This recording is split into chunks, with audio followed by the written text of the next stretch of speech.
সাম্প্রতিক সময়ে অভিনেত্রী রাশমিকা মান্দানা সবসময়ই থাকেন টক অব দ্য টাউন। একে একে সব সুপারহিট সিনেমা তিনি ভক্তদের উপহার দিচ্ছেন, তাই তাকে নিয়েও চর্চাও থাকে তুঙ্গে।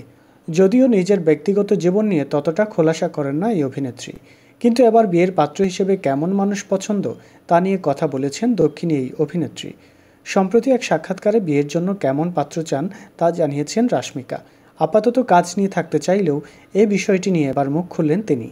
এ সময় অভিনেত্রী বলেন, আমার জন্য সম্পর্কের সবচেয়ে গুরুত্বপূর্ণ বিষয় হলো সম্মান। একে অপরকে সম্মান করা, যত্ন করা, পাশে থাকা সম্পর্কের সমীকরণ এতেই মজবুত হয়ে ওঠে।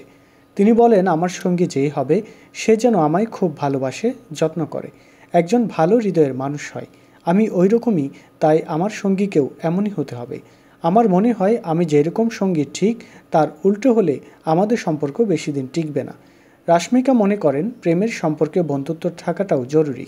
সঙ্গী এমন বন্ধু হবে যে ভালো দিনেও আপনার পাশে থাকবে, আবার খারাপ দিনেও আপনার হাত শক্ত করে ধরে রাখবে। উল্লেখ্য, অভিনেত্রীর প্রথম বিয়ে খুব বেশি দিন টেকেনি। 2018 সালে মুক্তি পাওয়া গীত গোবিন্দম সিনেমাতে বিজয়ের বিপরীতে জুটি বেঁধে অভিনয় করেন রাশমিকা। সিনেমা মুক্তি পাওয়ার পর বিজয় এবং রাশমিকার সম্পর্কের রসায়ন মন জয় করে নেয় দর্শকের। অনেকেই মনে করেন বিজয়ের সঙ্গে সম্পর্কের গাঢ় হওয়ার কারণেই নাকি বিয়ে ভেঙে দেন রাশমিকা।